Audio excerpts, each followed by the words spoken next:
Bon, on va répondre aux quelques questions qui concernent l'analyse marxiste, mais ne comptez pas sur les réponses à ces questions pour avoir un résumé au sens strict du terme de l'analyse, hein. Il faut absolument donc lire méthodiquement, attentivement donc le texte qui est rédigé plus haut.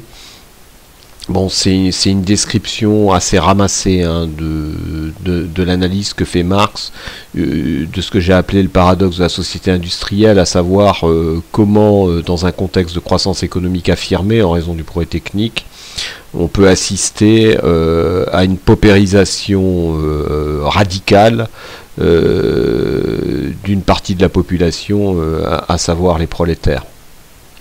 Donc on va s'atteler à répondre aux questions.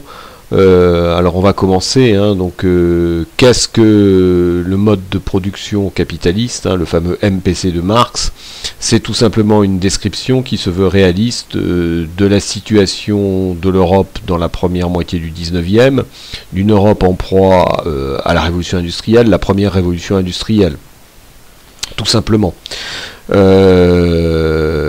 Quel est son contexte juridique et technique, donc contexte juridique et technique de ce mode de production capitaliste? Alors le contexte juridique, c'est celui d'une économie bourgeoise, hein, donc issue des révolutions bourgeoises, qui privilégie le contrat et la propriété privée, qui fait aussi une large part donc à la concurrence. C'est une économie également dans laquelle l'esclavage est interdit et l'emploi de la force de travail se fait via le contrat salarial. Donc ça, c'est extrêmement important de l'avoir en tête. Le contexte technique, alors là, c'est Marx, de ce point de vue-là, est innovateur, hein, c'est-à-dire que c'est le premier économiste classique. Keynes qualifiait Marx d'économiste classique, à avoir clairement envisagé donc les effets du progrès technique, hein, c'est donc le MPC est donc une société dans laquelle l'économie est la proie du progrès technique, c'est-à-dire qu'il existe des innovations qui continuellement améliorent la productivité du travail notamment. Alors, dans ce MPC, qui possède les facteurs de production? C'est relativement simple. D'un côté, le capital, c'est-à-dire les équipements sont possédés par les capitalistes, et de l'autre côté, la force de travail est possédée par les salariés. Alors, qui dirige et pourquoi? Eh bien, ce sont les capitalistes, c'est-à-dire les propriétaires du capital qui dirigent. Ça n'a rien de logique, hein, puisque pour produire, il faut à la fois du capital et du travail. Donc pourquoi est-ce que ça serait uniquement le capital, les capitalistes qui dirigent? Tout simplement parce qu'ils sont dans un rapport de force favorable, hein. C'est-à-dire le capital, il est par essence concentré. Il a la possibilité de jouer la montre quand les conditions qu'il fixe ne sont pas jugées satisfaisantes par la partie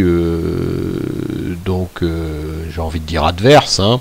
Donc les salariés, eux, ne sont pas concentrés, ce sont des individus issus souvent d'ailleurs à l'époque de l'exode rural, sans épargne, donc ils ne peuvent que se soumettre aux conditions que fixe le capital. Et alors ça renvoie à la question suivante: qui perçoit quoi de la valeur ajoutée? Pourquoi? Alors bien entendu, le capital se réserve l'essentiel de la valeur ajoutée, dans le partage de la valeur ajoutée. Il rémunère le travail selon la loi des reins des salaires, c'est-à-dire qu'au salaire de subsistance, c'est-à-dire l'objectif, hein, c'est que les travailleurs survivent et qu'ils se reproduisent, bien entendu, hein, puisque comme ils sont mortels, il faut qu'ils aient des enfants qui eux-mêmes seront rémunérés au salaire de subsistance. Et alors là encore, hein, c'est dans la perspective des questions précédentes, hein, c'est parce que le rapport de force est favorable au capital, hein. Le capital est concentré, il est par définition épargne, donc il a la possibilité d'attendre, quand il fixe des conditions, ce que le travail ne peut pas, hein. travailleur, effectivement, issu de l'exode rural, il a besoin au jour le jour, à l'époque, hein, les salaires sont journaliers, il a besoin au jour le jour de percevoir des salaires pour survivre. Donc, on est dans une société très asymétrique. C'est le capital qui dirige, c'est le capital qui exploite, c'est le capital qui domine, c'est le capital qui exploite, et c'est le travail qui est dominé, donc qui est dirigé, voilà, et c'est le capital qui est exploité. Deuxième question, en quoi consiste le paradoxe, ou dit en termes marxistes, la principale contradiction du MPC, donc du mode de production capitaliste? Alors, la principale contradiction du mode de production capitaliste, hormis effectivement le constat d'origine, hein, que j'avais appelé le paradoxe de la société industrielle, la principale contradiction, c'est que dans un régime concurrentiel, seul celui qui vend au prix le plus bas l'emporte. Donc les entreprises sont contraintes de continuellement baisser leurs prix, en tout cas de pratiquer les prix les plus bas, voilà, pour résister à la concurrence, et par contre, elles doivent garantir à leurs propriétaires un taux de profit, alors sinon en expansion, au moins maintenu et substantiel. Alors, quelle est la principale conséquence de cette contradiction? Bien entendu, hein, c'est qu'on comprend bien dans l'histoire que pour au moins temporairement faire coïncider exigence de faiblesse des prix de vente et maintien du taux de profit, la seule variable d'ajustement, ça va être la rémunération du travail. Voilà, donc ça va être des salaires qui vont être bas, voire toujours plus bas. Donc c'est l'exploitation du salariat qui est la principale conséquence donc de la principale contradiction du mode de production capitaliste. Qu'est-ce que la plus-value? Alors, maintenant on va rentrer dans le détail de l'analyse. Donc qu'est-ce que la plus-value? Alors, la plus-value, si on rentre pas, si on n'a pas en tête l'analyse marxiste, hein, c'est un synonyme de profit, hein, et puis le profit, c'est tout simplement pour une entreprise la différence entre son prix de vente et ses coûts. Voilà, alors Marx va un petit peu plus loin que ça, il se pose la question effectivement de savoir d'où fondamentalement provient ce profit, alors ce qu'il appelle une plus-value. Et alors Marx dit, compte tenu du fait que dans une société industrielle où l'essentiel des biens qui sont négociés sont des biens produits, en fait la valeur de ces biens revient à la quantité de travail qu'ils incorporent. Partant d'où peut provenir le profit, puisque quand un industriel vend un bien, il incorpore beaucoup de ce que Marx appelle le capital constant, c'est-à-dire ce qu'aujourd'hui on appellerait l'amortissement de coûts fixes. Donc il incorpore en fait de la valeur travail qui a été antérieurement mise en œuvre, hein, et qui se trouve effectivement donc dans les équipements, dans les matières premières extraites, etc. Et donc Marx va dire à partir de là, mais d'où peut donc provenir le profit si effectivement ce qui est dans le produit, ce qui est dans le produit, donc ce qui est dans ce qui est vendu, c'est de la valeur travail. Alors Marx va dire, voilà, c'est tout simplement dans un surtravail extorqué donc à la force de travail, c'est-à-dire que quand un bien est produit, le travail directement utilisé dans la production de ce bien, il est acheté donc à sa valeur, c'est-à-dire la valeur des biens de subsistance nécessaires pour que cette force de travail effectivement puisse survivre et se reproduire. Et cet achat effectivement est forfaitaire.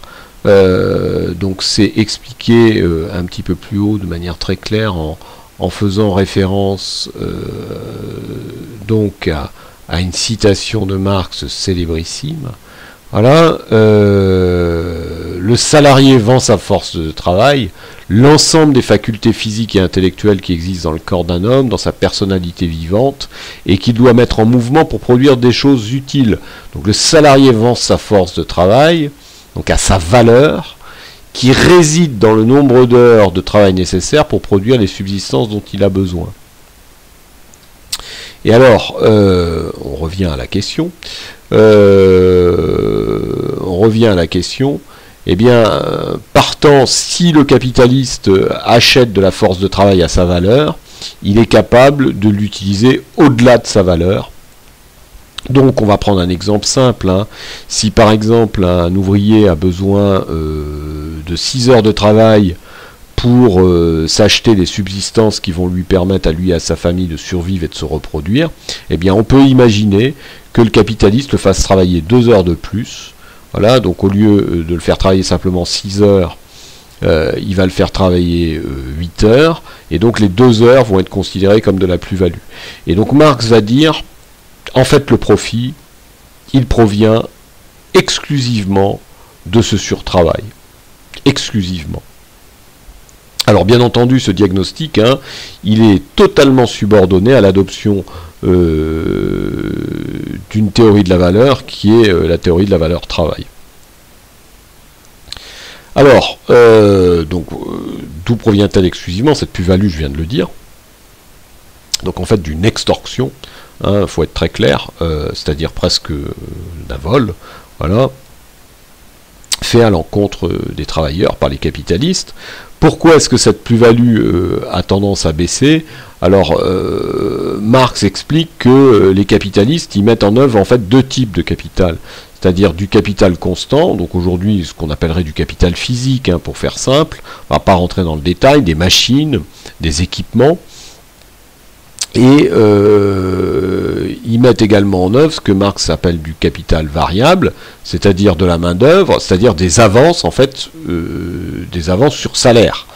Et Marx dit, compte tenu du contexte d'un progrès technique toujours croissant, eh bien le seul moyen effectivement pour les capitalistes de faire face aux exigences de baisse des prix des biens, voilà, c'est tout simplement de substituer du capital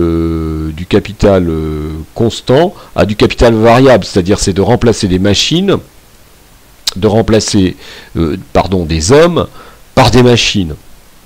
Ce faisant, le capitaliste se retrouve avec un capital dans lequel désormais prédomine de plus en plus le capital constant, c'est-à-dire les machines, et de moins en moins le capital variable, c'est-à-dire les hommes. Or, seuls les hommes, les travailleurs, sont capables de produire de la plus-value. Et donc, il y a effectivement une tendance lourde donc à la baisse de la plus-value. Alors, Marx dénomme cette tendance à la baisse loi de baisse tendancielle du taux de profit, et la seule manière qu'ont les capitalistes de s'opposer à cette loi de la baisse tendancielle du taux de profit, eh bien c'est d'intensifier l'exploitation donc des salariés, des ouvriers, des prolétaires, appelez-les comme vous voulez. Alors cette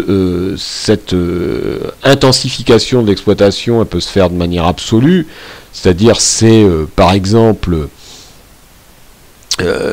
des prolétaires qui travaillent déjà 8 heures par jour, donc la loi de baisse tendancielle du taux de profit donc, produit son effet, et le taux de profit s'érode, donc le capitaliste s'en rend compte, et il va réagir en faisant travailler par exemple ses ouvriers, si c'est